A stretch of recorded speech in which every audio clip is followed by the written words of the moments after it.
Hello साथियों, मित्रों, classes में फिर से आप सभी का स्वागत है। हम अपने क्वेश्चन सेशन को धीरे धीरे आगे बढ़ाएंगे। हमारा क्वेश्चन नंबर 159 तक सोल्व हो चुका था।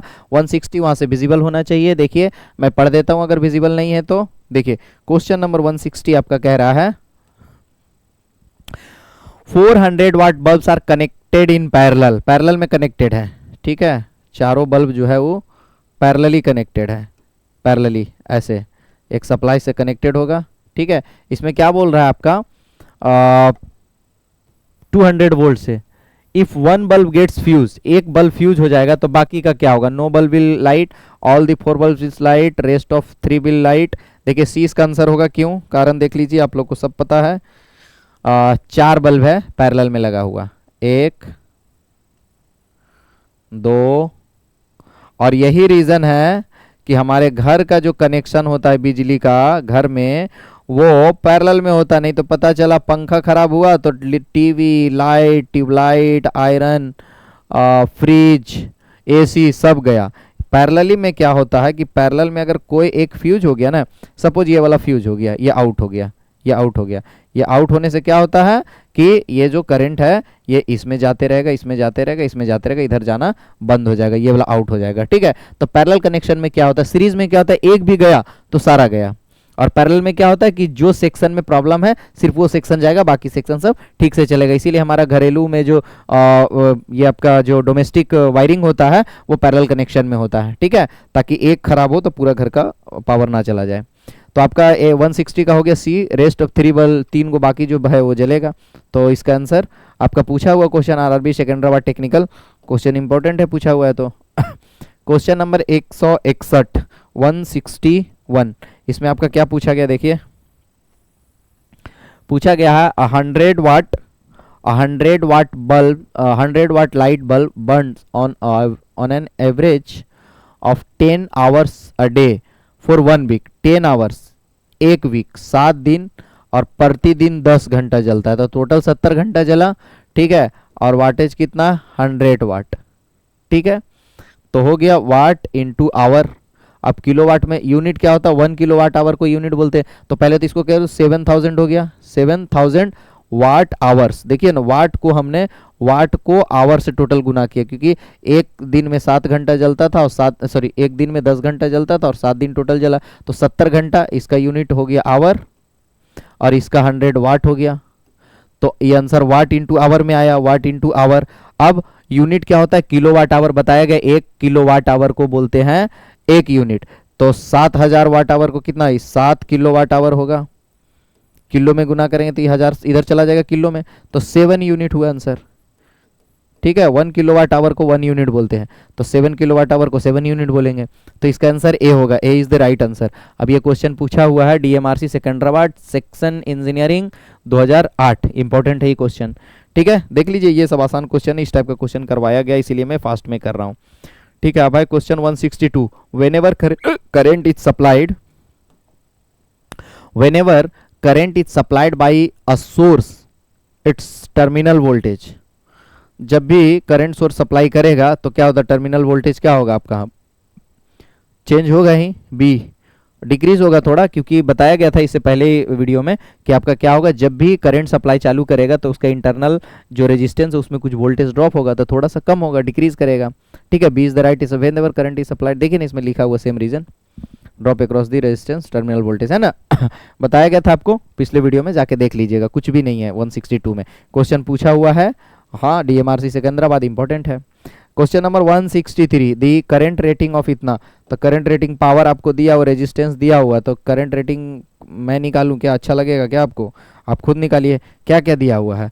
रेजिस्टेंस दिया हुआ 5 किलो ओम, 5 किलो ओम मतलब 5000 ओम, किलो मतलब 1000 होता है। और पावर कितना दिया हुआ? 1/2 वाट्स, 1/2 वाट, इतना पावर दिया हुआ। तो रेजिस्टेंस क्या होगा? तो पावर क्या होता है? इतना resistor. The current rating, sorry current rating पूछा आई, तो पावर क्या होता है? I square into R, power equal to I square into R. इसमें क्या क्या दिया हुआ है? पावर भी दिया हुआ है और आर भी दिया हुआ, तो आई निकाल लीजिए। इसमें मैं बनाऊँ अच्छा नहीं लगेगा, बिल्कुल ही आसान सवाल है। तो question number 163 complete. 164, a circuit contains two unequal resistance in parallel then large current. हाँ वेरी गुड, ये देखिए अच्छा क्वेश्चन है, ये थोड़ा अच्छा लगा सुन के। देखिए क्या है,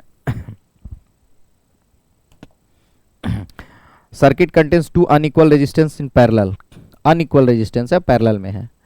अनइक्वल का मतलब है कि ये अगर 10 है तो ये 50 होगा। इक्वल नहीं लेना है, बस अलग अलग लेना है। ये 50 होगा, यहाँ से एक बैटरी लगा हुआ है, तो करंट किस में ज़्यादा जाएगा बताइए।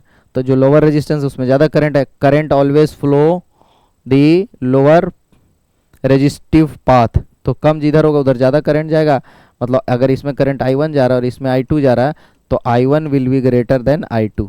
ठीक है, सीरीज रहता तो सेम करंट होता, रेजिस्टेंस जितना भी ऐड हो, सीरीज का परिभाषा ही सेम करंट। पैरेलल में अलग अलग करंट जाएगा अगर अलग अलग रेजिस्टेंस है तो क्या होगा, जो लोअर रेजिस्टेंस उसमें हायर करंट जाएगा। Larger current flow in larger value resistance, गलत। करंट बोथ इन सेम, गलत। बोथ तब होता है जब सीरीज में कनेक्टेड होता है, पैरेलल में है ना। अगला पेज नंबर, हाँ ठीक है। अ स्मॉलर, देखिए सी ऑप्शन है, a smaller current flow in a smaller value of resistance, potential difference across. हाँ इस करंट का बात ही नहीं किया, पोटेंशियल डिफरेंस सेम रहेगा। पैरेलल का तो परिभाषा ही है, देखिए ना, पैरेलल का तो परिभाषा ही है, पोटेंशियल डिफरेंस सेम, मतलब D is the right answer. Answer भी वही है। देखिए ना, आप रेजिस्टेंस कुछ भी लगा लीजिए, कुछ भी 5 लाख लगा लीजिए, 50 लाख लगा लीजिए, 55 लाख लगा लीजिए, वोल्टेज तो पैरेलल में सेम ही रहेगा ना। देखिए इसको जो वोल्टेज मिल रहा है बैटरी से, वही वोल्टेज इसको मिल रहा है बैटरी से, यही वोल्टेज इसको मिल रहा है बैटरी से।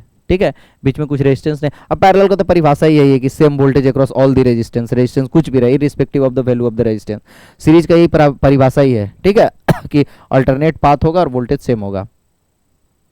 तो इसका डायरेक्ट आंसर हो गया। किसी को डाउट होता पूछ लीजिएगा, बहुत आसान क्वेश्चन है, बहुत आसान क्वेश्चन है, ये डायरेक्ट परिभाषा है पैरेलल का।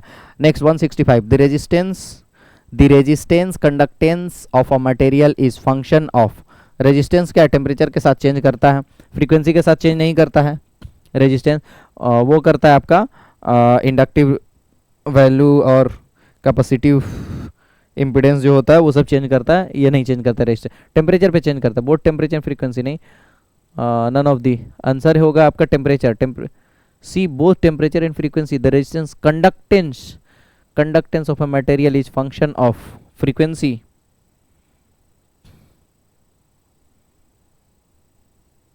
अच्छा रेजिस्टेंस, तो देखिए ये क्वेश्चन में थोड़ा सा एक डाउट है।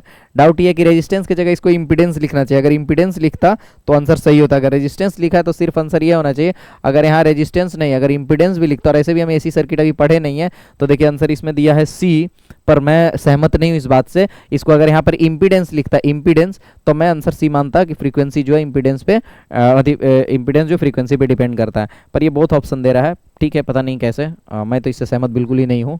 ठीक है, अगर सिर्फ रेजिस्टेंस बोलता है तो रेजिस्टेंस फ्रीक्वेंसी पे डिपेंड नहीं करता है, ठीक है। लेकिन हाँ आपका इम्पीडेंस करता है, जैसे जे ओमेगा सी, ठीक है, 1/j⍵c, ये सब करता है एसी सर्किट में। डीसी में अगर बोले तो सिर्फ टेम्परेचर, और एसी अगर मिला के बोले तो आंसर सी इसका होगा, ठीक है।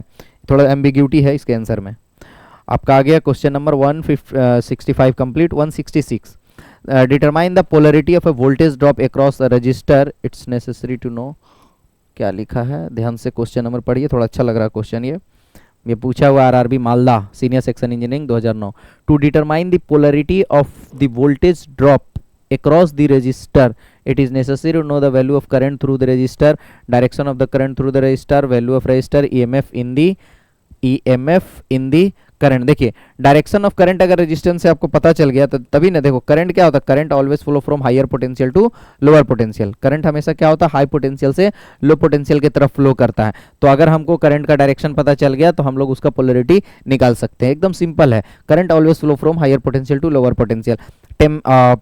Heat always flow from higher temperature to lower temperature, ठीक है, हाई टेम्परेचर से लो टेम्परेचर की तरफ होता है। और किसी भी वस्तु को हम गिराते हैं तो क्या होता है, हायर पोटेंशियल एनर्जी से लोअर पोटेंशियल एनर्जी की तरफ जाता है। ये तो मतलब बेसिक कॉन्सेप्ट है। तो हमको पोलरिटी पता करने के लिए क्या करना, direction of flow of current पता चल जाएगा तो डायरेक्ट बता देंगे it's flowing from higher potential to lower potential, तो ये पोलरिटी हायर पे होगा, ये पोलरिटी लोअर पे होगा, ठीक है। तो पोलरिटी वहां से पता चल जाएगा। तो question number 166 is complete. Still if I have any doubt you can ask in the comment section. अब आ गया 166 हो गया 167 रेजिस्टिविटी ऑफ कॉपर, ये तो याद करने का चीज़ है, क्या मैं क्या बताऊँ इसमें, एक लिस्ट है, आप याद कर लीजिए ये कॉपर का क्या होता है, इसका क्या होता है, ठीक है। जो याद करने वाला रट्टा मारने वाला चीज़ है आप ध्यान दीजिएगा, खुद से याद कर लीजिए, ठीक है। अब हम लोग नेक्स्ट क्वेश्चन नेक्स्ट वीडियो पे आएंगे, इसको हम यहीं तक अब एंड करते हैं। Neglect the current source of the terminal across the sources open circuit, ठीक है। इस पर नेक्स्ट हम लोग आएंगे नेक्स्ट वीडियो में, ठीक है। तब तक के लिए बाय बाय, थैंक यू, बने रहिए वीडियो में। कोई डाउट हो तो आप ज़रूर पूछिए कमेंट सेक्शन में।